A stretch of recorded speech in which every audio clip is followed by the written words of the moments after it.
నమస్తే views. Varicose veins అనే issues చాలా మందికి ఈ పదం తోటి తెలియకపోవచ్చు కానీ నరాల ఉబ్బడం అన్న వ్యాధి అన్న మాత్రం తెలుసు. కానీ అసలు అదొక వ్యాధిలా కొంతమంది చూడరు. అదొక కాస్మెటిక్ ఇష్యూలా చూస్తుంటారు. కొంతమంది సివియర్ గా దాంతో ప్రాబ్లం ఫేస్ చేస్తున్న వాళ్ళకి తెలుసు అదేంటి అనేది. మనం డిస్కస్ చేద్దాం. డాక్టర్ శ్రీకాంత్ రాజ్ గారు వాళ్ళు మనతో ఉన్నారు. Who specialised in treating vascular issues like varicose veins and deep vein issues. నమస్తే సార్. నమస్కారం. ఎలా ఉన్నారు సార్? బాగున్నాను. ఈ నరాల ఉబ్బడం అనేది చాలా మందికి అసలు పేరు కూడా తెలియదు. వెరికోజ్ వెయిన్స్ అని ఇంగ్లీష్లో తెలుసు కానీ నార్మల్ చాలా మందికి అసలు అదొక వ్యాధిలా ట్రీట్ చేయరు. ఎందుకో నరాలు నేను ఎక్కువ పని చేస్తాను కాబట్టి నరాలు ఉబ్బాయి అని అనుకుంటూ ఉంటారు. ఒక్కసారి ఫస్ట్ ఆఫ్ ఆల్ మనం ఈ వెరికోజ్ వెయిన్స్ కి అసలు అదేంటి, తెలుగులో దాన్ని ఏమంటారు, జనాలు దాన్ని ఎలా గుర్తించారు? చాలా మంది వాడుక భాషలో దాన్ని నరాలు అంటారు కానీ అవి నరాలు కాదు, రక్తనాళాలు. మళ్ళీ రక్తనాళాలకు వచ్చేసరికి మళ్ళీ 2 రకాలు ఉంటాయి. గుండె నుంచి కాలుకి వచ్చే రక్తనాళాలు, వాటిని మనం తెలుగులో దమనులు అంటాం. అదే అవి మంచి రక్తాన్ని గుండె నుంచి తీసుకొచ్చి దమనులు కాళ్ళకి ఇచ్చేసిన తర్వాత చెడు రక్తం ఏదైతే ఫామ్ అవుతుందో అది సిరల ద్వారా పైకి వస్తుంది. ఈ పైకి వచ్చే రక్తనాళాలను సిరలు అంటారు.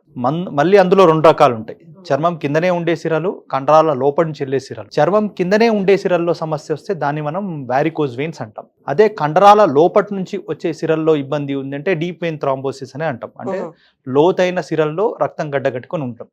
ఇవి యూజువల్గా అంటే మనకు సిరల్లో వచ్చే మెయిన్ వ్యాధులు అనమాట, మనం కామన్ గా తీసుకునేది. సో సిరలు అనేది కూడా అసలు ఇంతవరకు అవగాహన లేదు సార్. ఎక్కువ నరాలు అన్నింటినీ కలిపి నరాలు అనేస్తూ ఉంటారు. అది కరెక్ట్, మీరు అనేది చాలా మంచి ప్రశ్న అడిగారు. మా దగ్గరకు వచ్చినప్పుడు కూడా పేషెంట్స్ చాలా మంది ఎలా అంటారంటే నాకు నరాల్లో ఇబ్బంది ఉంది, నరాలు లాగేస్తుంది అంటే మనకు తెలిసేది ఏంటి, కాళ్ళలో నొప్పి వస్తుందా లేదా తెలుస్తుంది. ఆ నొప్పి ఏ విధంగా ఉంది తెలుస్తుంది. నరాలు లాగేస్తున్నాను, రక్తనాళాలు లాగేస్తున్నాను యూజువల్గా అలా ఉండదు. కానీ వాడుక భాషలో అందరూ అవి నరాల కిందకే తీసుకుంటారు. చాలా మంది పేషెంట్స్ ఈ రక్తనాళాల్లో ఇష్యూ ఉన్నప్పుడు వెళ్ళేది చాలాసార్లు నరాల డాక్టర్ దగ్గరికి, ఇలాంటి వాళ్ళ దగ్గరికి వెళ్ళిపోతుంటారు. ఎందుకు, ఇవి నరాలు అనేది కామన్ గా టర్మ్ అనేది అలా ఫిక్స్ అయిపోయి కూర్చుంది అంటే బ్రెయిన్ లో. కాబట్టి దాన్ని ఆ మిస్ఇంటర్ప్రిటేషన్ ఇంకా అదే విధంగా కంటిన్యూ అవుతూ ఉన్నది. యాక్చువల్గా బయటికి ఆ రక్తనాళాలు కనబడి అవన్నీ ఉబ్బుగా ఉన్నప్పుడు దాన్ని వారికోజ్ వెయిన్స్ అనే అంటారు అనేది కూడా చాలా మందికి తెలియదు. బహుశా మనం దీని ద్వారా వాళ్ళందరికీ తెలియజేయడానికి ఒక మంచి ప్లాట్ఫామ్ అని నేను ఫీల్ అవుతున్నాను దీనివల్ల. వెరికోజ్ వెయిన్స్ అనే దానికి తెలుగులో ఏమైనా పదం ఉందా సార్? ఈ అన్కంఫర్టబుల్ అంటే యాక్చువల్ గా తెలుగులో ఎలాంటి పదం లేదు. దాన్ని తెలుగులో డిసీజ్ అని కూడా అనొచ్చా సార్? అనొచ్చు, ఇది వ్యాధే. కాకపోతే ఈ వ్యాధిని వారికోజ్ వెయిన్స్ అనే వ్యాధి ఎందుకు వస్తుంది, ఎలా వస్తుంది అనేది మళ్ళీ అది సపరేట్ గా మనం డీటెయిల్ గా మాట్లాడాల్సిన అవసరం ఉంటుంది. దీంట్లో తెలుగులో దీనికి సపరేట్ గా ఎలాంటి పదాలు అయితే లేవు. సిరల్లోని ఇబ్బంది అని మనం మాట్లాడుకోవచ్చు, సిరల యొక్క వ్యాధి అని అనొచ్చు. ఆ విధంగానే మనం మాట్లాడాల్సిన అవసరం ఉంటుంది. కానీ సార్ ఇదొక ప్రాబ్లం అని పాపం వాళ్ళకి తెలియదు. ఏదో నొప్పి వస్తుంది కదా అని అప్పటికప్పటికి ఏవో తెలియని over the counter pain killers వేసేసుకొని ఇంకా డైలీ వారి పనులకు వెళ్ళిపోతూ ఉంటారు. అది ఒక ప్రాబ్లమ్, ఇది ట్రీట్ చేయాల్సిన ప్రాబ్లం అని ఎప్పుడు ఎలా తెలుసుకోవాలి ఒక్కసారి చెప్పగలరా సార్? యూజువల్ గా వారికోజ్ వెయిన్స్ అనే సమస్య అంటే ఇట్ డజంట్ కమ్ అంటే సడన్ గా ఈ రోజు మొదలైపోదు. అంటే జ్వరం లాగా మనకు ఫీవర్ వచ్చేసి ఆ సిమ్టమ్స్ ఎక్కువ ఇప్పుడు ఇమీడియట్ గా ఉండదు. వారికోజ్ వెయిన్స్ వల్ల వచ్చే నొప్పి కూడా చాలా సివియర్ గా ఉండదు. చాలా సార్లు ఎలా తీసుకుంటారు అంటే కాళ్ళలో నొప్పి వచ్చినా కానీ చాలా మంది ఇది నార్మల్ పెయిన్ కదా అని తీసుకుంటారు. కాబట్టి ఏం చేస్తారు, వాళ్ళు ఆ రోజు వెళ్ళి పడుకుంటారు, ఒక గంట సేపు రెస్ట్ తీసుకుంటారు, ఆ బాధ తగ్గిపోతుంది, మర్చిపోతారు. సో ఇది రిపీటెడ్ గా వచ్చి ఒక పర్టికులర్ టైంకి వచ్చేసరికి ఒక డల్ ఏకింగ్ పెయిన్ అంటే చాలా లో గ్రేడ్ పెయిన్ అనేది వాళ్ళ కాళ్ళలో వస్తుంది.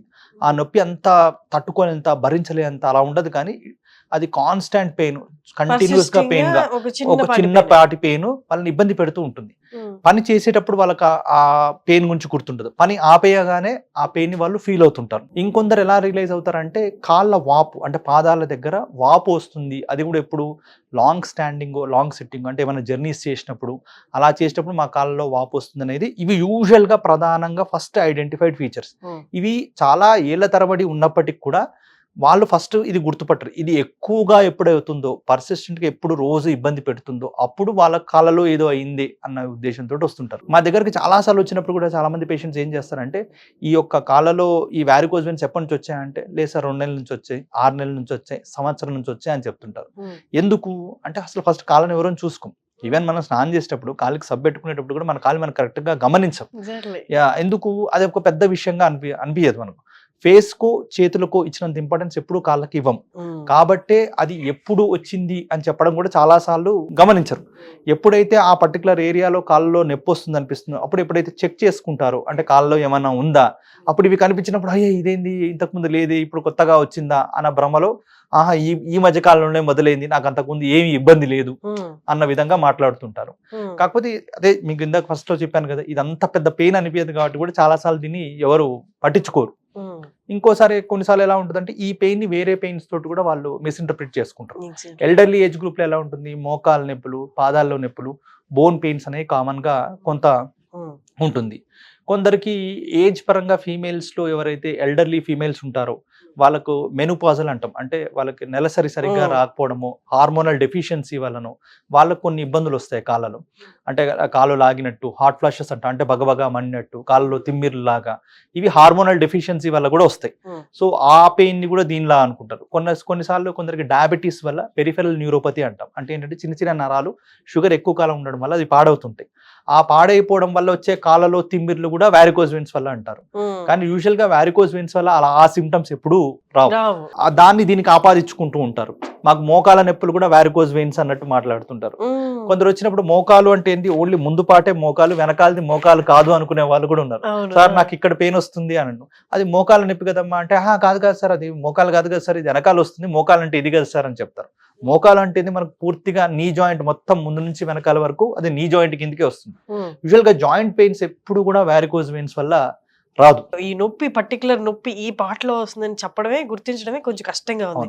వెరికోజ్ వెయిన్స్ ఎవరి దగ్గరికి వెళ్ళాలి వస్తే అన్నది. వారికోజ్ వెయిన్స్ అనే సమస్యకు ప్రధానంగా యూజువల్ గా వాస్కులర్ సర్జన్స్ గా మేము ట్రీట్మెంట్ ఇస్తూ ఉంటాం. చాలా చోట్ల ఎలా అయిపోతుంటే వారికోజ్ వెయిన్స్ ఇందాక మీకు చెప్పినట్టు సిమ్టమ్స్ ఫస్ట్ కరెక్ట్ గా ఐడెంటిఫై చేయకుండా చాలా చోట్ల ఏమంటామంటే వారికోజ్ వెయిన్స్ ఎరాడికేషన్ ప్రోగ్రామ్ జరుగుతుంది. అంటే అన్ఇండికేటెడ్ కేసెస్, అంటే ఈ కేసు కి వారికోజ్ వెయిన్స్ కి ఆపరేషన్ చేయాలా వద్దా అనేది ఫస్ట్ డిసైడ్ చేసుకొని చేయాలి. ఇందాక మీకు చెప్పాను చూసారా, వివిధ కారణాల వల్ల కూడా కాళ్ళలో పెయిన్ ఉంటాయి. కనిపించిన ప్రతి వారికోజ్ వెయిన్స్ కి ప్రొసీజర్ అవసరం ఉండదు.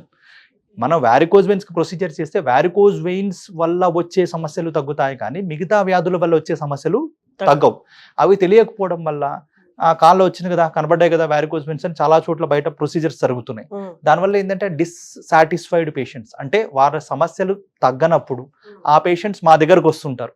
ఏంటి సార్ మీలాంటి వారు ఎప్పుడు టీవీలో కనపడరు, మీరు ఎక్కడ ఇంటర్వ్యూలో కనపడరు, మాకేం తెలియదు, మాకు చూస్తేనేమో ప్రొసీజర్ అయిపోయింది, కాళ్ళు నొప్పి తగ్గలేదు, లేదా ప్రొసీజర్ అయిపోయింది కానీ మళ్ళీ రికరెన్స్, అంటే మళ్ళీ ఈ వ్యాధి సోకింది, ఎందుకు ఇలా వస్తుంది, ఈ సమస్యలతో ఎక్కువ వచ్చే వాళ్ళ మా దగ్గర. అంటే ఎవరు ట్రీట్ చేస్తున్నారు, ఏ డాక్టర్ ట్రీట్ చేస్తున్నారు అంటే యూజువల్ గా దీంట్లో చాలా చోట్ల ఎలా ఉందంటే ఎక్స్పర్టీస్ దీంట్లో ఎవరికి ఉందనేది ముఖ్యం. ఫస్ట్ ఒక వాస్కులర్ సర్జన్ గా దీని మీద ఎక్స్పర్టీస్ ఎక్కువగా, అంటే వారికోజ్ వెయిన్స్ కావచ్చు, అంటే రక్తనాళాల మీద ఎక్కువగా మేము స్పెషలైజేషన్ చేయడమే దాని మీద చేసాం.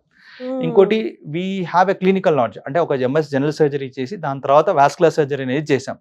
ఒక సర్జన్ గా మాకు ఏ ప్రొసీజర్స్ ఓపెన్ చేయాలి, ఏ ప్రొసీజర్స్ కి మనం మినిమల్లీ ఇన్వేజివ్ టెక్నిక్స్ ద్వారా చేయాలి, పేషెంట్ కి అసలు ఏది సూట్ అవుతుంది, ఏది చేయడం వల్ల వారికి ఉన్న ప్రైమరీ సమస్య తగ్గుతుంది అనేది యూజువల్ గా మాకు ఈ దాంట్లో పరిజ్ఞానం ఎక్కువగా ఉంటుంది. ఒక విధంగా మేము వాస్కులర్ సర్జన్స్ కదా అని చెప్పి కార్డియాలజీ టెరిటరీలో ఎంటర్ కాలేం కదా, అంటే వాళ్ళు they are best in that. మేము ఒక మెడికల్ గ్యాస్ట్రెంటాలజిస్ట్ ఏంది, వాళ్ళ దాంట్లో వాళ్ళు బెస్ట్ ఉంటారు. సో రక్తనాళాల పరంగా వస్తే ఎప్పుడైనా అది మేమే బెస్ట్, అది సిరలు కానీ ధమనులు కానీ ఏది కానీ. ఎందుకు దీంట్లో ఓపెన్ సర్జరీస్ కావాలన్నా, ఎండోవాస్కులర్ చేయగలిగినా కానీ, అంటే మినిమల్ ఇన్వేజివ్ టెక్నిక్స్ చేయగలిగినా కానీ, అవి రెండు చేయగలిగిన వ్యక్తులు మేము. సో ఆ విధంగా ఎక్కువ జస్టిఫై మేము చేయగలము అనే విషయాన్ని మాత్రం నేను ఖచ్చితంగా చెప్తాను. ఎందుకంటే కొన్ని వేరే బ్రాంచెస్ లో వాళ్ళు కూడా వాస్కులర్ ప్రొసీజర్స్ కొన్ని చేస్తారు, కానీ దాంట్లో వాళ్ళకి ఏమైనా కాంప్లికేషన్స్ వచ్చినా, దాంట్లో ఓపెన్ సర్జరీ అవసరం పడ్డా అది మళ్ళీ మా దగ్గరకే రావాలి. అవి రెండు చేయగలిగిన వ్యక్తులం కాబట్టి మేము we will be doing more justifiable things to the patient. అంటే పేషెంట్ కి న్యాయం ఎక్కువగా మా దగ్గర జరుగుతుంది ఈ యొక్క వ్యాధులకు. యాక్చువల్లీ మేము థ్యాంక్ యూ చెప్పాలి సార్ మీకు, ఎందుకంటే చాలా మందికి ఎవరి దగ్గరికి వెళ్ళాలి అవగాహన లేదు, ఇది అసలు ప్రాబ్లమ్ గా గుర్తించాలన్న అవగాహన కూడా లేని వాళ్ళు ఉన్నారు. సో మీరు ఇట్లా బయటకు వచ్చి ఇంటర్వ్యూస్ ఇవ్వడం వల్ల ఎవరైతే ప్రాబ్లమ్స్ ఫేస్ చేస్తున్నారో దాన్ని అసలు గుర్తించగలరు ఫస్ట్, తర్వాత మీ దాకా రాగలరు. సో మీరు ఇలా రెగ్యులర్ గా వచ్చి ఇస్తూ ఉంటే వాళ్ళకి కొంచెం అవగాహన పెరుగుతూ ఉంటుంది. Sir exactly coming to treatment, ఎవరికి ట్రీట్మెంట్ చేయొచ్చు, ఏజ్ లిమిట్ ఏదైనా ఉందా, ఎప్పుడు యాక్చువల్ ట్రీట్మెంట్ స్టార్ట్ చేస్తారు, సివియర్ కేసెస్ లో ఏ కైండ్ ఆఫ్ ట్రీట్మెంట్ ఉంటుంది? అంటే దీనికి ఏజ్ లిమిట్ అంటూ యూజువల్గా ఏంటంటే ఒక విధంగా చెప్పాలంటే ఒకప్పుడు ఇది 40s 45s తర్వాతని ఈ వారికోజ్ వెయిన్స్ అనే సమస్య ఇనిషియల్గా మొదలయ్యేది. ఈ మధ్య మనకున్న మోడర్న్ థింగ్స్లో, సెడెంటరీ లైఫ్ స్టైల్లో ఈ సమస్యలు చాలా అర్లీగా వస్తున్నాయి.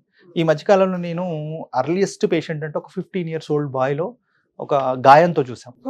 అది చాలా అంత అర్లీగా ఎవరికి రాదు. కాకపోతే ఈ మధ్యకాలంలో డిసీజ్ అనేది చాలా షిఫ్ట్ అయిపోతుంది. అంటే ఇంతకుముందు ఎల్డర్లీ ఏజ్ గ్రూప్లో ఉన్న వ్యాధులు కాస్త మెల్లమెల్లగా షిఫ్ట్ అవుతూ ఇప్పుడు యంగర్ ఏజ్ గ్రూప్లో కూడా వస్తుంది. ఎందుకు దానికి రావడానికి కారణం ఏంటంటే మెయిన్గా మన సెడెంటరీ లైఫ్ స్టైల్. ఒకప్పుడు ఒక 100 ఏళ్ల క్రితం ఇప్పుడు మన తాత ముత్తాతల వాళ్ళ గురించి మాట్లాడుకుంటే they use to work in farm lands. అంటే వాళ్ళు చాలా వ్యవసాయం చేసేవాళ్ళు, చాలా కష్టం ఎక్కువ చేసేవాళ్ళు, శారీరక శ్రమ చాలా ఎక్కువగా చేసేవాళ్ళు, ఎక్కువ దూరాలు నడిచేవాళ్ళు, పరిగెత్తేవాళ్ళు, బరువులు లేపేవారు. ఇప్పుడు మనకు వచ్చేసరికి మనకు చాలా రకాల కంఫర్ట్స్ వచ్చేసాయి. మన సెడెంటరీ లైఫ్ స్టైల్ చాలా ఎక్కువగా ఉంది. మనకి ఎక్కడికి వెళ్ళాలన్నా కార్లు, బస్సులు, ర్యాపిడోలు, మనకు ఫ్లైట్లు, ట్రైన్స్, అంటే మన కంఫర్ట్ అనేది పెరిగిపోయింది. కరెక్ట్గా ఒక 5 to 10 years ముందు మాట్లాడుకుంటే మనం ఒక బస్ ఎక్కాలంటే బస్ స్టాప్కి వెళ్ళి ఎక్కాల్సి వచ్చేది. ఇప్పుడు మనం అన్ని క్యాబులు, ఒకవేళ బస్ స్టాప్కి వెళ్ళాలనుకున్నా క్యాబులు వెళ్ళిపోతున్నాం. బస్సుల్లో ఎక్కే వాళ్ళు కూడా కొంచెం తగ్గిపోయారు ఒక విధంగా చెప్పాలి అంటే. ర్యాపిడోలకు ప్రిఫర్ చేస్తున్నారు. అంటే మనిషి నుంచున్న చోటు నుంచే ప్రయాణం చేయాలని ట్రై చేస్తున్నాడు కానీ నడవాలని ట్రై చేయట్లేదు. మొబైల్స్ వచ్చిన దగ్గర నుంచి, మొబైల్లో యాప్స్ పెరిగిన దగ్గర నుంచి మొబైల్ బ్యాంకింగ్, మొబైల్లోనే కరెంట్ బిల్లు, అంటే ఏది మనం వెళ్ళి చేయాల్సిన అవసరం ఏవీ లేకుండా జరిగిపోతుంది. సెడెంటరీ లైఫ్ స్టైల్ పెరుగుతున్న కొద్దీ ఈ వ్యాధి అనేది చాలా అర్లీగా వస్తుంది. ఓన్లీ వ్యారికోజ్ వెయిన్స్ అనే కాదు, చాలా రకాల రక్తనాళాల్లో సమస్యలు కానీ, హార్ట్ డిసీజెస్ కానీ, వివిధ రకాల వ్యాధులు కానీ. మీకు చాలా మంది డాక్టర్స్ మీరు ఇంటర్వ్యూ చేసినప్పుడు ఫస్ట్ చెప్పేది సెడెంటరీ లైఫ్ స్టైల్ అనేది చెప్తారు. ప్రతి వారి దీనివల్ల ఏమైపోయిందంటే ఈ ఏజ్ గ్రూప్ క్రైటీరియా అనేది ఇప్పుడు పెద్దగా రావట్లేదు. బట్ స్టిల్ ఒక విధంగా చెప్పాలంటే 40 to 50 years ఏజ్ గ్రూప్లో ఇది ఎక్కువగా రావడం జరుగుతుంది. కొంత ఒబిసిటీ అంటే ఉదరం అంటే బాగా లావుగా ఉండడం, ఇవి కూడా ఒక కారణం. కొంత ప్రెగ్నెంట్ ఫీమేల్స్లో పోస్ట్ ప్రెగ్నెన్సీ, దానివల్ల కూడా అంటే ప్రెగ్నెన్సీ టైంలో పొట్ట పెద్దగా ఉండడం వల్ల ఆ ప్రెషర్ కాళ్ళ మీద పడి ఇవి లైట్గా స్టార్ట్ అయ్యి ఏళ్ల తరబడి పెరుగుకుంటూ కూడా వస్తుంటుంది. చాలా మంది ఫీమేల్స్ మా దగ్గరకు వచ్చినప్పుడు ఇవే కంప్లైంట్స్ చెప్తుంటారు. సార్ నాకు ప్రెగ్నెన్సీ టైంలో లైట్గా నోటీస్ చేశాను, ఇవి మెల్లగా ఓవర్ ద ఇయర్స్ ఇలా పెరిగాయి సార్ అన్నట్టు చెప్తుంటారు. ఇంకోటి కొంత లాంగ్ స్టాండింగ్ సిట్టింగ్ జాబ్ చేసే వాళ్ళ కూడా వస్తుంది. స్టాండింగ్ జాబ్ అంటే పోలీసులు, నర్సులు, ఇలాంటి వాళ్ళు, టీచర్స్, ఇలాంటి వారు. సిట్టింగ్ జాబ్ అంటే డెస్క్ జాబ్ చేసే చాలా ఆఫీస్లో చేసే వాళ్ళు. ఇంకా ఎక్కువ చెప్పాలంటే సాఫ్ట్వేర్ ఇంజనీర్స్. అబ్బా, అంటే ప్రతి డాక్టర్ నోటి నుండి వినేది సాఫ్ట్వేర్. అంటే ఇప్పుడు ప్రతి జబ్బుకి ఆరిజిన్ వాళ్ళ దగ్గర నుంచే వస్తున్నాయా అన్నట్టు అయిపోతుంది సార్. అంటే ఏ ప్రాబ్లం ఎక్స్ప్లెయిన్ చేయాలన్నా సాఫ్ట్వేర్ వాళ్ళు. అంటే కూర్చొని చేయడం జాబ్ అనేది ఒకప్పుడు కన్సిడర్ చేసేది అంటే ఒక లగ్జరియస్ జాబ్గా, ఇప్పుడు మోస్ట్ పెయిన్ఫుల్ జాబ్. ఏ జబ్బులైనా వాళ్ళకి ఈజీగా వచ్చేస్తాయి అన్నట్లు అయిపోయింది సార్. ఒక విధంగా చెప్పాలంటే అంటే they are the most common people. ఎందుకంటే మెడికల్ డిసార్డర్స్తో, మెడికల్ ఇబ్బందులతో ఎక్కువ డాక్టర్స్ దగ్గరకు వచ్చే వాళ్ళు ఎక్కువ వాళ్ళే ఉన్నారు. ఇంకోటి వాళ్ళతో ఉన్న ఒక చిన్న ప్రాబ్లం ఏంటంటే వాళ్ళు ముందే గూగుల్ అన్ని చదివేసుకుని వస్తారు. అలాంటి వాళ్ళని ట్రీట్ చేయడం కూడా కష్టం అయిపోతుంటుంది. బికాస్ వాళ్ళకి ఆల్రెడీ నాలెడ్జ్ ఉంటుంది. కొందరు ఏంటంటే తెలియకుండా వ్యాధులను ఆపాదించేసుకుంటారు. అంటే ఆ పర్టికులర్ వ్యాధి లక్షణాలు ఉన్నాయా అని చదువుకొని ఆ లేని వ్యాధిని కూడా ఆ సిమ్టమ్స్ని అవవేళన చేసుకుని వాళ్ళు మా దగ్గరకు వచ్చి అవే సిమ్టమ్స్ రెసిప్రొకేట్ చేస్తుంటారు. కొన్నిసార్లు వాళ్ళ వల్ల అలాంటి ఇబ్బందులు కూడా వస్తుంటాయి. కొంచెం స్ట్రెస్ లెవెల్స్ కూడా వాళ్ళు ఎక్కువగా తీసుకుంటారు. ఆ జాబ్లో ఉన్న వాళ్ళకు ప్రొలాంగ్డ్ సిట్టింగ్, కొన్ని వాళ్ళ డెలివరబుల్స్ కరెక్ట్ టైంకి చేయడానికి గంటలు కూర్చొని జాబ్ చేస్తారు. మెంటల్గా ఇప్పుడు మన జనరేషన్లో ఇప్పుడున్న యూత్లో కానీ, ఇప్పుడున్న మిడిల్ క్లాస్లో ఉన్న వాళ్ళు కానీ, అంటే మిడిల్ ఏజ్ గ్రూప్లో ఉన్న వాళ్ళు కానీ, వీళ్ళందరూ what are they going through is they are spending a lot of time on their brains rather than our body. ఇప్పుడు మన నాన్నగారు, అంతకంటే తాతగారు ఏజ్ గ్రూప్లో వీళ్ళందరూ కూడా ఏంటంటే ఫిజికల్గా కూడా కొంచెం ఎక్కువ ఫిట్గా ఉన్నారు. మన ఏజ్ గ్రూప్ వచ్చేసరికి లేదా నెక్స్ట్ యంగర్ జనరేషన్కి వచ్చేసరికి వాళ్ళందరికీ ఏంటంటే they have a lot of luxurious life. అంటే చాలా ఎక్కువ విలాసవంతమైన జీవితాలు అనేది ఉంది. దానివల్ల ఫిజికల్ యాక్టివిటీ తక్కువ అయిపోవడం వల్ల వీళ్ళకు వ్యాధులు అనేది చాలా తొందరగా సోకే అవకాశం ఉండేది. ఒకప్పుడు మనం విని ఉంటాం డయాబెటీస్ అనేది 50 years 60 years వచ్చేదని. ఇప్పుడు 30 years 35 years వస్తుంది. 35 years స్టంట్లు పడుతున్నాయి, హార్ట్ సర్జరీస్ అవుతున్నాయి. ఇవన్నీ ఎందుకు అంటే సెడెంటరీ లైఫ్ స్టైల్ వల్ల ఇవన్నీ ఎక్కువ అవుతున్నాయి. ఈ సెల్ఫ్ ఎడ్యుకేషన్ అనేది ఆన్ ప్రాబ్లమ్స్ గూగుల్ సెర్చ్ చేసి అనుకొని, అంటే ఒక నిర్ధారణకు వచ్చేసి ఓకే నాకు ఈ కైండ్ ఆఫ్ సింటమ్స్ ఉన్నాయి కాబట్టి నేను ఈ ప్రాబ్లం ఫేస్ చేస్తున్నాను అనుకొని సొంత మెడికేషన్ తీసుకొని దాన్ని సివియర్ చేసుకొని వెరికోజ్ వెయిన్స్ మీ దగ్గరికి వచ్చిన పేషెంట్స్ ఉన్నారా? ఉన్నారండి, డెఫినెట్గా ఉన్నారు. ఎలా ఉంటుంది అంటే ఆ వ్యాధి లక్షణాలు ఇవే, నాకు ఈ సిమ్టమ్స్ ఉన్నాయి అంటే, నాకు వ్యాధిలో ఒకటి ఉంటుంది గూగుల్లో ఉంది కానీ, ఇప్పుడు చాట్ జీపీటీ అని వచ్చింది, వీటిల్లో ఉంది కానీ, వాటిల్లో ఉంది ఒక డాక్టర్ దగ్గర లేనిది అనేది ఏమీ లేదు. రెండిట్లో ఒకటే. కాకపోతే చాట్ జీపీటీలో కానీ గూగుల్లో లేనిది ఒక డాక్టర్గా మా దగ్గర ఉంది ఏంటి ఎక్స్పీరియన్స్, ఎగ్జాక్ట్లీ. ఎక్స్పర్టీస్. యా. మీకు అర్థమైందా? అంటే దాంట్లో ఉన్న సిమ్టమ్స్ అన్ని ప్రతి ఒక్క పేషెంట్కి ఉండాల్సిన అవసరం లేదు. ఫర్ ఎగ్జాంపుల్ కడుపు నొప్పి ఉంది అనుకోండి, కడుపు నొప్పికి 10 కారణాలు ఉంటాయి. కడుపు నొప్పి ఉన్న ప్రతి ఒక్క పేషెంట్కి అపెండిసైటిస్ ఉన్నట్టు కాదు, మన పేగులో ఏదో చిల్లు పడినట్టు కాదు. దానికి 100 రీజన్స్ ఉంటాయి. అవి చూసుకొని ఆ పేషెంట్కి అది నిజంగా ఉందా లేదా అంటే సిమ్టమ్స్తో పాటు క్లినికల్ ఎగ్జామినేషన్. ఏ వ్యాధికైనా ఫస్ట్ ఇవి 2 ముఖ్యం. ఈ వ్యాధి లక్షణాలు, ఆ సిమ్టమ్స్, ఆ యొక్క క్లినికల్ ఎగ్జామినేషన్ బేస్ చేసుకొని అవసరాన్ని బట్టి మనం పర్టికులర్ ఇన్వెస్టిగేషన్ చేసి దాని ద్వారా ఈ పర్టికులర్ డయాగ్నోసిస్ అనేది మనం అరైవ్ అవుతాం. అంతేగాని ఆ సిమ్టమ్స్ పట్టుకొని ఆ సిమ్టమ్స్ గూగుల్లో కొట్టామనుకోండి, పెయిన్ అబ్డమిన్ అని ఒకటి మనం కొట్టామనుకో, అంటే పొట్టలో నొప్పి. క్యాన్సర్ లో కూడా పొట్టలో నొప్పి ఉంటుంది. Does it mean that every patient has a cancer? అంటే ఈ మిస్ఇంటర్ప్రిటేషన్ ఆఫ్ ఫ్యాక్ట్స్ వల్ల చాలా మంది ఏంటంటే ఈ వ్యాధి లక్షణాలు చాలా సివియర్ గా తీసుకొని వచ్చే వాళ్ళు ఉన్నారు.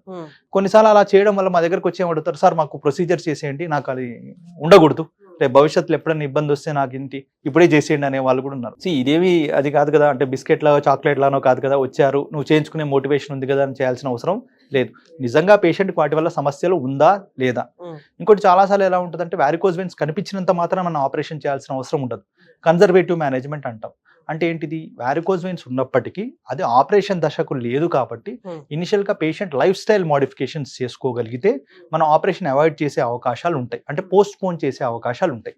ఒకసారి వారికోజ్ వెయిన్స్ వచ్చింది అనుకోండి, అది పోదు, కానీ దాన్ని పెరగకుండా ఆపరేషన్ దశకు రాకుండా చూసుకోవాల్సిన బాధ్యత మన మీద ఉంటుంది. అలాంటి వ్యక్తులకు మనం ఏం చేస్తాం, కొంచెం వెయిట్ లాస్ కమ్మని ఫిజికల్ యాక్టివిటీ, ఐదర్ వాకింగో, జాగింగో, రన్నింగో, సైక్లింగో, యోగానో, కొందరికి షటిల్ ఇష్టం, బ్యాడ్మింటన్ ఇష్టం, ఏదో రకమైన ఫిజికల్ యాక్టివిటీ ఇదే చెయ్యాలి అని ఎక్కడా లేదు. వాళ్ళకి ఏది కంఫర్టబుల్ ఉంటుంది, వాళ్ళు ఏది చేసుకోగలుగుతారో అది చేసుకోమని చెప్తాం. కొంత వీలున్నంత వరకు మోకాల కింది భాగం వరకు స్టాకింగ్స్ వేసుకోమని చెప్తాం. దానివల్ల ఏమైపోతుందంటే దాదాపు డిసీజ్ కంట్రోల్ ఉంటుంది. చాలా మంది ఏం చేస్తారంటే స్టాకింగ్స్ దగ్గరకు వచ్చేసరికి they feel it like a punishment, అంటే నేను ఒక్కరినే ఇంట్లో చేయాలి, మిగతా వాళ్ళందరూ చేయట్లేరు కదా, అలా తీసుకుంటారు. When you look at it, అంటే ఎప్పుడైతే మీరు దాన్ని పనిష్మెంట్ లా చూస్తారో it will look like a punishment. If you look it like a treatment, అది ట్రీట్మెంట్ లా కనబడుతుంది. సో ఇప్పుడు షుగర్ ఉంది, నేను షుగర్ టాబ్లెట్ వేసుకున్నాను లేదా షుగర్ ఇంజెక్షన్ తీసుకున్నాను, లడ్డు తింటాను, ఎక్సర్సైజ్ చేయాలంటే వీలవుతుందా? కాదు కదా. అంటే మనం షుగర్ టాబ్లెట్ వేసుకోవాలి, ఎక్సర్సైజ్ చేయాలి, షుగర్ పదార్థాలు కూడా తినకూడదు. ఎప్పుడైతే ఇవి కరెక్ట్గా చేయగలుగుతామో ఆ వ్యాధి రాదు. అంతేకాని అన్ని డాక్టరే చేయలేడు, అన్ని మందులు కూడా చేయలేవు, మనం చేయాల్సినవి కూడా చాలా ఉన్నాయి. సార్ ఫస్ట్ టైం నేను ఎప్పుడైతే వెరికోజ్ వెయిన్స్ అనే పదం విన్నానో, ఎగ్జాక్ట్ గా ఆ పర్సన్ గుర్తులేదు కానీ ఆ పర్సన్ నోట ఇది కూడా విన్నాను అనమాట. జస్ట్ డాక్టర్ కాదు, వెరికోజ్ వెయిన్స్ అనేవి చాలా కామన్, దాన్ని ట్రీట్ చేయాల్సిన అవసరమే లేదు. ఈవెన్ మన పాత స్కల్ప్చర్స్ చూసుకున్నా కూడా, గ్రీక్ స్కల్ప్చర్స్ చూసినా కూడా నరాలు వాళ్ళు చెక్కుంటారు, మన పాత స్కల్ప్చర్స్ చూసినా కూడా చెక్కుంటారు. ఇవన్నీ కామన్, ఎప్పటి నుంచో ఉన్నవే, దాన్ని ట్రీట్ చేయాల్సిన అవసరమే లేదు అని ఒక మిత్ ఉంది. అంటే యూజువల్గా ఎలా ఉంటుందంటే వారికోజ్ వెయిన్స్ కనపడిన ప్రతి పేషెంట్కి మనం ట్రీట్ చేయాలని లేదు. వెదర్ సిమ్టమ్స్ ఉన్నాయా లేదా, ఆ సిమ్టమ్స్ వల్ల పేషెంట్కి ఇబ్బంది కలుగుతుందా లేదా అనేది ఇంపార్టెంట్. సో సిమ్టమ్స్ పరంగా అంటే ఏంటి అంటే, చాలా మంది పేషెంట్స్కి ఎలా ఉంటుంది, కాళ్ళు లాగినట్టు, గుంజినట్టు, కాళ్ళలో బరువుగా ఉండడము, కాళ్ళు అంటే వాళ్ళు చేసుకునే పనిని చేసుకోనేలంత ఇబ్బంది పెట్టడము జరుగుతుంది. ఇది ఒకటి. 2, కాళ్ళలో వాపు, పాదం దగ్గర వాపు రావడము. ఆ వాపు రావడం వల్ల అక్కడ ఏమవుతుంది, చర్మం చిట్లినట్టే అక్కడ స్కిన్ ఇన్ఫెక్షన్స్ వచ్చే అవకాశం ఉంటుంది. ఆ ఇన్ఫెక్షన్స్ రావడం వల్ల రిపీటెడ్ మైక్రో ఇన్ఫెక్షన్స్ వస్తూ కాల్లో నల్లదనం అనేది మొదలవుతుంది. హైపర్ పిగ్మెంటేషన్ అంటాం. కాల్లో ఎక్కువ రక్తం సెటిల్ అయిపోవడం వల్ల ఆ ఏరియాలో వాపు రావడం వల్ల, కొంత ఇన్ఫెక్షన్స్ రావడం వల్ల, డిఆక్సినేటెడ్ బ్లడ్ ఆ ఏరియాలో ఎక్కువ శాతం ఉండడం వల్ల అక్కడ ఏమవుతుందంటే పిగ్మెంటేషన్ స్టార్ట్ అవుతుంది. పిగ్మెంటేషన్ అయ్యి నల్లగా మారడం మొదలవుతుంది.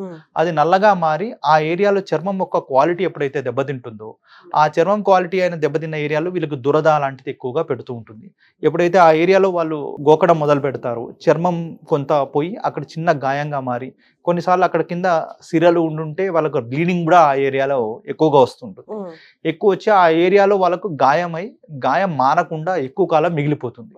సో యూజువల్గా ఎవరికైతే పేషెంట్స్కి ఎక్కువ గాయాలు ఉంటాయో, నల్లదనం ఉంటుందో, కాళ్ళలో ఎక్కువ నొప్పిగా మరి కాళ్ళలో వాపు ఉంటుందో, అలాంటి పేషెంట్స్కి ఎవరికైతే ఎవరికైతే ఎక్కువగా ఉంటాయో అలాంటి పేషెంట్స్కి మనం ప్రొసీజర్ సజెస్ట్ చేస్తాం. కనపడ్డాయి కదా అని ఎవరికి మనం యూజువల్గా సజెస్ట్ చేయకూడదు జనరల్గా. ఇంకోటి వాళ్ళకి ఆ సమస్య ఉందా లేదా, ఆ సమస్య వల్ల ఇబ్బంది ఉందా లేదా చూసుకొని మనం ప్రొసీజర్స్ గురించి డిస్కస్ చేయాల్సిన అవసరం. ఓకే, జనరలైజ్డ్ గా అయితే మనం ఎంబీబీఎస్ చేసినట్టుగా లేకపోతే డాక్టర్ చదివేసినట్టుగా స్టేట్మెంట్స్ అయితే ఎవరికి ఇవ్వకూడదు. అది నార్మలీ అందరికి ఉంటాయి, చేయకూడదు. అలాంటిది వెరికోజ్ వెయిన్స్ అనేది కాళ్ళల్లోనే చూస్తామా? Hmm. చేతులు ఇక్కడ కనిపించే ఛాన్సెస్ ఉంటాయి. ఇప్పుడు నా చేతిలో పెద్ద పెద్ద రక్తనాళాలు ఇలా కనబడుతున్నాయి. ఇవి Hmm. వ్యారికోజ్ వెయిన్స్ కావు. కాళ్ళలోనే ఉంటేనే దాన్ని వ్యారికోజ్ వెయిన్స్ అంటాం. Hmm. ఎందుకు? మనం హోల్ బాడీ బరువుని కాళ్ళు మోస్తాయి. భూమికి దగ్గరగా ఉంటుంది, అంటే గ్రావిటీకి దగ్గరగా ఉంటుంది. మన శరీర బరువుని మొత్తం కూడా ఎక్కువ కాళ్ళ మీద పడుతుంది కాబట్టి కాళ్ళలోనే రక్తనాళాలు ఎప్పుడు తేలి ఉంటాయి. ఆ కాళ్ళలోనే అలాంటి సిమ్టమ్స్ అనేవి వస్తాయి. Hmm. కాళ్ళలో కూడా ఈ సిమ్టమ్స్ రావడానికి కారణం ఏంటి అంటే, మీకు ఇందాక చెప్పినట్టు మనకు కాల్లో 2 రకాల సిరలు ఉంటాయని చెప్పాను. చర్మం కిందనే ఉండే, కండరాల లోపల నుంచి ఉండే. కండరాల లోపల నుంచి ఉన్న సిరలు ఏవైతే ఉన్నాయో, చర్మం కింద ఉండే సిరలు, ఈ 2 రకాల సిరలు కలిసి వచ్చి మన గ్రాయిన్ రీజియన్ లో, అంటే ఆల్మోస్ట్ పొట్ట రీజియన్ లోకి ఎంటర్ కాగానే ఇవి 2 ఒకదానిలా మారి పైకి వెళ్ళిపోతాయి. ఊపిరితిత్తుల వైపు, మన గుండె వైపు వెళ్తాయి. అయితే ఈ 2 రకాల రక్తనాళాలు ఏం చేస్తాయి? కింద నుంచి రక్తాన్ని పైకి తీసుకుని వెళ్ళాలి. అందులో కూడా చర్మం కిందనే ఉండే సిరలు కండరాల లోపల నుంచి ఉండే సిరల్లోకి రక్తాన్ని ట్రాన్స్ఫర్ చేసి కండరాల లోపల నుంచి ఉన్న సిరల ద్వారానే ఎక్కువ రక్తం పైకి వెళుతుంది. అయితే ఈ చర్మం కిందనే ఉండే సిరలు, కండరాల లోపల ఉన్న సిరలు మధ్యన ఒక కనెక్టింగ్ పాయింట్ ఉంటుంది, కనెక్టింగ్ పాయింట్స్. ఆ కనెక్టింగ్ పాయింట్లు ఎలాగైతే మనకు డ్యామ్స్ కి వాల్వ్స్ ఉంటాయో, వీటికి కూడా వాల్వ్స్ ఉంటాయి. వాటిని మనం కవటాలు అంటాం. అంటే అవి ఏం చేస్తాయి? ఓన్లీ చర్మం కిందనే ఉండే రక్తనాళాలలో నుంచి కండరాల లోపల నుంచి రక్తనాళాలకే రక్తాన్ని ట్రాన్స్ఫర్ చేస్తాయి. అంతేగాని ఆ వాల్వ్స్ యూని డైరెక్షనల్ ఫ్లో, అంటే పై నుంచి లోపలికి మాత్రమే రక్తాన్ని పంపిస్తాయి కానీ లోపలి నుంచి పైకి పంపించవు. యూని వాల్వులార్ అంటాం. అంటే ఒకే డైరెక్షన్ లో ఓపెన్ అవుతుంది కానీ 2 డైరెక్షన్ లో అది ఓపెన్ కాదు. దాని వల్లనే అది చర్మం కిందనే ఉండే రక్తనాళాల నుంచి కండరాల లోపల నుంచి ఉండే రక్తనాళాలకు ట్రాన్స్ఫర్ అవుతుంది బ్లడ్. ఎప్పుడైతే ఈ కవటాలలో ఈ వాల్వ్స్ లో ఇబ్బందులు ఉంటాయో, చర్మం కిందనే ఉండే రక్తనాళాల నుంచి కండరాల లోపలికి వెళ్లాల్సిన రక్తం కాస్త కండరాల లోపలి నుంచి ఉన్న రక్తం నుంచి లోపలికి దీంట్లోకి వచ్చేస్తుంది, అంటే రివర్స్ ఫ్లో అవుతుంది. అలా రివర్స్ ఫ్లో కావడం వల్ల ఈ రక్తనాళాలు కాళ్ళలో పెద్దగా తేలినట్టు, వాపుగా ఉన్నట్టు అలా బయటికి కనబడుతుంటాయి. సో అవి గ్రావిటీ వల్ల మన కాళ్ళలోనే కనబడతాయి కానీ చేతుల్లో కానీ శరీరంలోని ఇతర భాగాల్లో యూజువల్ గా అది కనిపించదు. సో ఇది యూజువల్ గా దానిలోని డిసీజ్ ప్రాసెస్, అంటే ఎలా వస్తుంది అనేది. సార్ ట్రీట్మెంట్స్ అంటే యాక్చువల్లీ ట్రీట్ చేయాల్సిన సిచ్యువేషన్ వచ్చింది ఒక పర్సన్ కి, అంటే ట్రీట్మెంట్ ఏముంటది? ఆ ట్రీట్మెంట్ పేరేంటి? అంటే యూజువల్ గా దీంట్లో ఇప్పుడు మోడర్న్ ట్రీట్మెంట్స్ అని మినిమల్ ఇన్వేజివ్ ట్రీట్మెంట్స్ వచ్చాయి. అంటే రేడియో ఫ్రీక్వెన్సీ అబ్లేషన్ అని, లేజర్ అని, ఇప్పుడు లేటెస్ట్ గా సూపర్ గ్లూ థెరపీ అని గ్లూ పద్ధతి ద్వారా కూడా ట్రీట్మెంట్ జరుగుతుంది. ఇవన్నీ మినిమల్లీ ఇన్వేజివ్ టెక్నిక్స్. వీటిల్లో చాలా అంటే డే కేర్ ప్రొసీజర్స్ లా చేయొచ్చు. అంటే పేషెంట్ ఉదయం హాస్పిటల్ నడుచుకుంటూ వస్తే ప్రొసీజర్ చేయించుకొని వారంతా వారే నడుచుకుంటూ ఇంటికి వెళ్ళిపోవచ్చు. వారి ఇంటికి తీసుకెళ్ళేటప్పుడు అంబులెన్స్ తీసుకెళ్ళాలి, ఇంటికి వెళ్ళిన తర్వాత ఏం పని చేయకుండా బెడ్ రెస్ట్ తీసుకోవాలి, అలాంటిది ఏమీ లేదు. ఈవెన్ డెస్క్ జాబ్ చేసుకునే వాళ్ళు ఉంటే వెరీ నెక్స్ట్ డే నుంచి వాళ్ళు జాబ్ కూడా వెళ్ళొచ్చు అని చెప్తాం. ఎందుకంటే సరిగ్గా వాకింగ్ చేయకపోతే, ఇందాక మీకు చెప్పాను చూసారా, కండరాల లోపల నుంచి రక్తనాళాల్లో రక్తం గడ్డగట్టుకునే అవకాశం ఉంటుంది ఎక్కువ బెడ్ రెస్ట్ తీసుకుంటే. అందుకే నార్మల్ ఫిజికల్ యాక్టివిటీ, ఆపరేషన్ ముందుకు ఎలా ఉన్నారో అలానే చేయొచ్చు అని చెప్తాం. ఎక్కడ మనం కట్ చేసి యూజువల్ గా పెద్ద పెద్దగా కట్ చేసి అలాంటి ఆపరేషన్స్ ఏవి ఉండవు. చాలా సింపుల్ గా ఉంటుంది. వాళ్ళ క్వాలిటీ ఆఫ్ లైఫ్ కూడా చాలా బెటర్ గా ఉంటుంది. నెంబర్ ఆఫ్ కట్స్ అలాంటివి అసలు లేకుండా ఉండడానికి మాక్సిమం ప్రయత్నం చేస్తాం.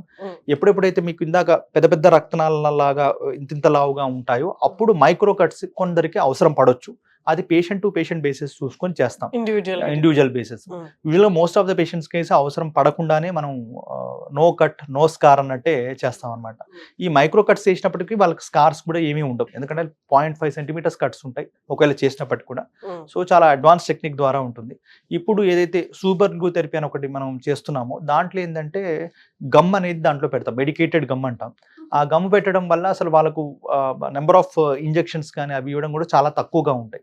సో చాలా స్మూత్ గా అయిపోతుంది. ప్రపంచవ్యాప్తంగా ఇప్పుడు అది మోస్ట్ అడ్వాన్స్డ్ టెక్నిక్. చాలా ఎక్కువ మంది దాన్ని చేయించుకుంటున్నారు, ఎందుకంటే సింపుల్ గా అయిపోతుంది కాబట్టి. అది పెయిన్ ఉంటుందా సార్? అది అంటే యూజువల్ గా పెయిన్ఫుల్ గా ఏముంటదండి. మనకు మన నార్మల్ ఇంజెక్షన్ తీసుకున్నప్పుడు ఎలా ఉంటుందో 1-2 ఇంజెక్షన్స్ ఉంటాయి, ఆ ప్రిక్ తప్ప పెద్దగా ఏమి ఉండదు. దీంట్లో యూజువల్ గా అనస్థీషియా అవసరం కూడా ఉండదు, సింపుల్ గా అయిపోతుంది. Thank you sir, thank you so much. చాలా చక్కగా ఎక్స్ప్లెయిన్ చేశారు. ఐ హోప్ ఈ వీడియో చూస్తున్న వాళ్ళందరికీ కొంచెం కన్ఫ్యూజన్ ఉంటే మీ ఎక్స్ప్లెనేషన్ తో కన్ఫ్యూజన్ పోయి వాళ్ళకి క్లారిటీ కూడా వస్తుందని ఆశిస్తున్నాను. Thank you so much. Thank you, నమస్కారం.